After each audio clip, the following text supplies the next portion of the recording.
It is time to get into the COVID-19 edition of All Abuzz, and this is where we go into some of the week's hottest issues, quite literally in this week's case. And to help us do that, of course, is David Tizzard. Good morning, David. Good morning, Seung-Yeon, and good morning, listeners. How are you doing with the heat?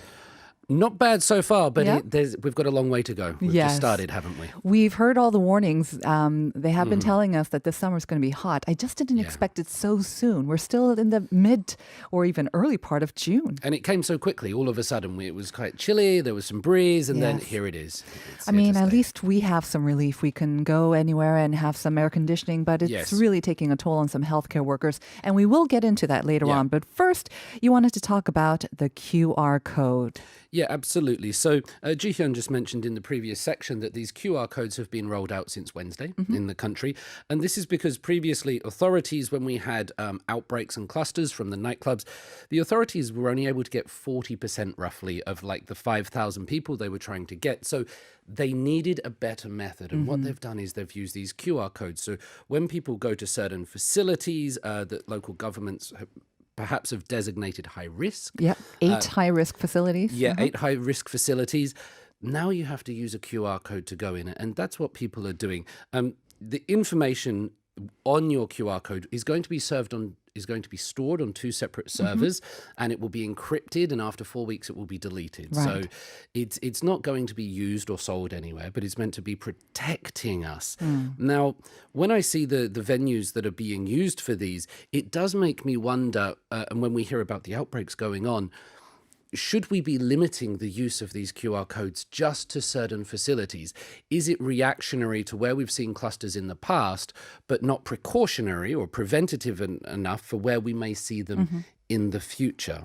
As far as I know, authorities plan to roll it out first for these sort of 8 high-risk facilities. Yes. And then they're trying to encourage churches, the hagwons and other sort of movie theaters where you have potentially large groups of people coming in. And if Yes. there is an outbreak, it could lead to, again, a large outbreak. They are encouraging those facilities to adopt it as well after, I guess, this kind of grace or testing period. So they will be doing that. That's correct. There have been some testing periods. In Songdong-gu district in Seoul, they have established the QR code systems and put it around in 172 facilities. So it is staggered. It's not just going out nationwide all of a sudden, but there have been testing and different districts have been doing that.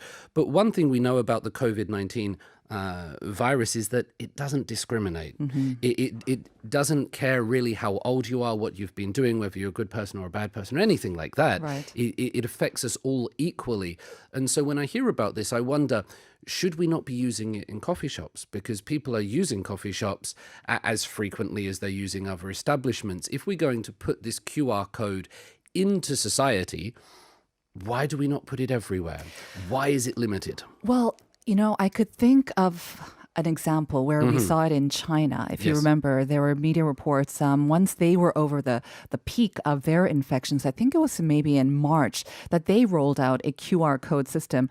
And it's kind of like a little health code thing that they have. So you're green if you already had the virus. You're amber or red if you haven't had the virus or if you're showing any symptoms. And that kind of limited your entry into certain places. Yes. But when this news came out, I remember there were a lot of media saying this is, once again, another form of Big Brother. It may be easy to implement, but they're not probably going to get rid of this. And this will be a way for government to keep track of all of their citizens. So there were a lot of people sort of saying, is this the right way? If what you're suggesting, or maybe saying we should think about that we should roll out this QR code for many, many more facilities that are frequented by people, would there not be the same concerns about this could be sort of an all-encompassing sort of eye on us and our movements? Absolutely. And we get into this sort of Bentham panopticon or this Orwellian, we're always being watched. There is that fear, and there is the fear that democracy and freedom could be taken away from us. With the China example that you mentioned, Seung-Yeon, I believe that some of the concerns in that are by ranking people, sort of segregating them, color coding them. This person is a green person, yellow person. You create divisions and classes in society. Stigmatization maybe even too? Yeah, and dehumanization, which can open up many bad things.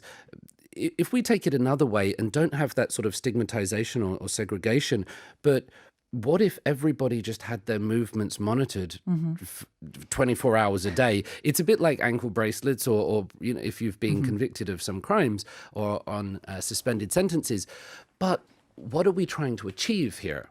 We're trying to achieve the health of the nation. We're trying to achieve a COVID-19 free society. And would it not be better to push and say, well, let's go all in. Let's put our poker chips here. And gambling is illegal, listeners. Please don't do that. But as the analogy, what if we all did that? Would there be acceptance for that? And if it worked, would it be worthwhile?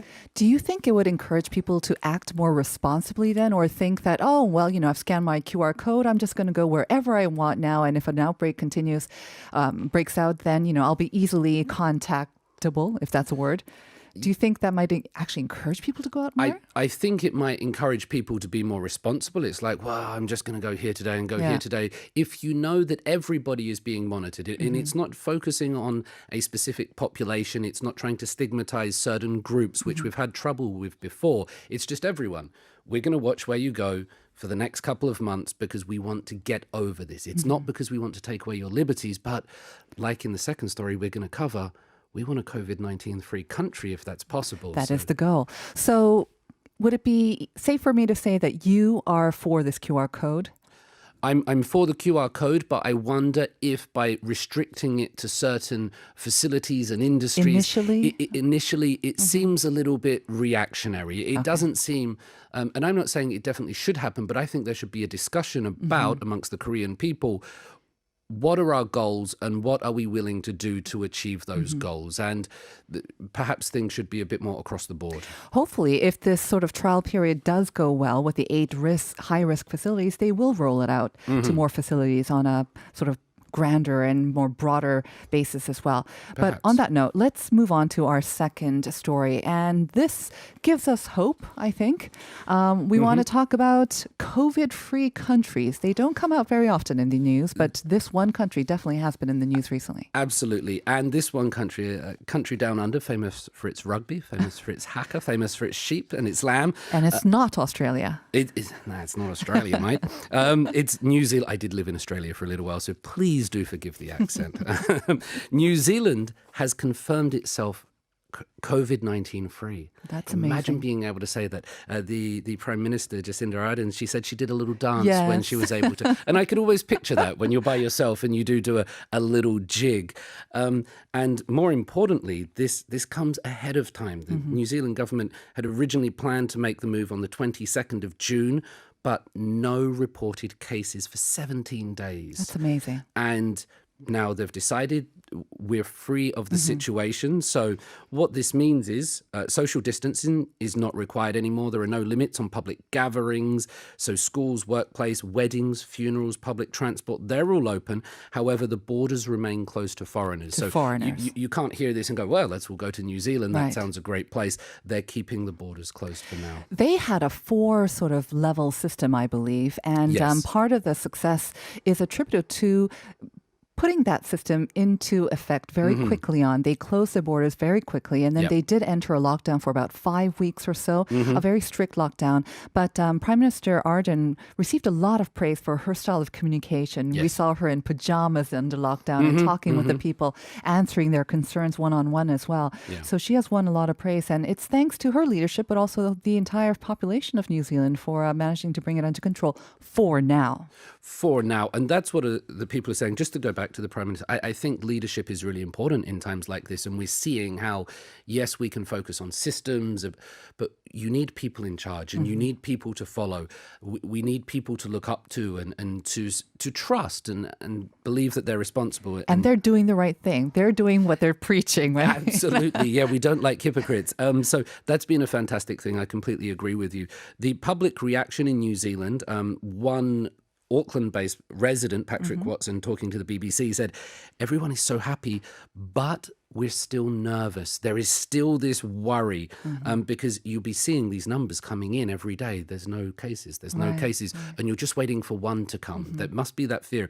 Also, the reports were saying they're worried about the economy. With many people out of work, now they can start thinking about the economic ramifications of what's happening. Because tourism, I think, is a big part of the economy for New Zealand as well. So how long can they keep those borders closed to foreigners and to tourists? That'll have to be another issue for them. Is a big issue. Actually, my niece went to New Zealand in January, just as this was sort of coming out. And while she was there as a 4-week school trip to learn English and to travel, there was still segregation happening then, even though it hadn't really struck. So that's a very important thing. I would also say that while some countries have been, let's say, praising themselves or feeling a little bit self-congratulatory, relative to what we're seeing in Europe and perhaps North America, let's compare South Korea to New Zealand now. Let's have a new model. Let's have a new thing to look up to and say that, well, relatively, we might be doing well to some countries over there. But if we look to this side, well, these countries seem to be doing far better. So hopefully that helps people up their game. Absolutely. Because all the authorities are saying complacency, letting our guards down, that is what we have to guard against all the time. And if we are too busy sort of patting ourselves on the back, once again, we see an outbreak like this. We see people thinking, oh, we're over the hump, we're over the worst of it, and we can sort of go back to our normal lives. It's not going to happen for a while. It's not going to happen. And perhaps previous ideas of what countries should be looked up to, what countries are the leaders in things, I think this COVID-19 pandemic has shifted a little bit of the order in that sense and how they respond. And unfortunately, David, all the sort of the medical experts are saying, you know, as bad as this is, it's probably not going to be the last sort of major disease and infectious disease to affect the entire world. So we have to get lessons from this. By the way, New Zealand is not the only COVID-free country. That was interesting. I didn't know that there were so many sort of countries and regions. We have to be careful with some countries in their reporting because they do it differently. However, looking through the news, you also have COVID-19 free countries stated are Tanzania, the Vatican, Fiji, Montenegro, Seychelles, St. Kitts and Nevis, Timor-Leste, and Papua New Guinea. Oh, very lovely places. Yes. All right. Unfortunately, not a lot of time, but we did want to talk about the heat wave and how it's affecting the health workers who are working so hard anyways. They are working so hard, and that hard work that they're doing, which is vital to the health of the nation, is so important, is just becoming so much harder. So while some of us are going out and going to coffee shops, going to dinners now and doing these things, using our QR codes to go night clubbing, these health workers are not only facing these clusters arriving, we're seeing the numbers as Ji-hyun and you talked about earlier, but now also the heat, which we discussed. So Yonhap News went down to Sangdang-gu in Cheongju City, and they looked at the health workers there. They were talking to one called Lee Ji-yeon. And normally these healthcare workers, they have to wear so much equipment. Of course. And you see them and they wear the masks, the goggles, and these big suits, weighs about 6 kilograms. And they need that to stay protected, to stay healthy. But now with the temperatures rising, many of them are really struggling. They're passing out, they're falling over, they can't work in these conditions. The temperature inside those protective suits is said to be anywhere from 37 to 40 degrees. So we're struggling with 32 degrees, but imagine being inside that gear for 37 or 40 degrees. Yes, 40 degrees in that, and that's what it was previously, and it's only going to get hotter, and they're working really hard at this. Thankfully, authorities are coming up with some measures such as maybe replacing that very suffocating equipment with some gowns. They're going to be introducing air conditioners even for the outside facilities as well. Yes. And hopefully that will bring some more comfort to our hardest working healthcare workers. Please and pay attention to them. Of course, we have to do our part and do our social distancing as well. Thank you very much for bringing those topics, David. As always, a pleasure. Thank you, Sonia.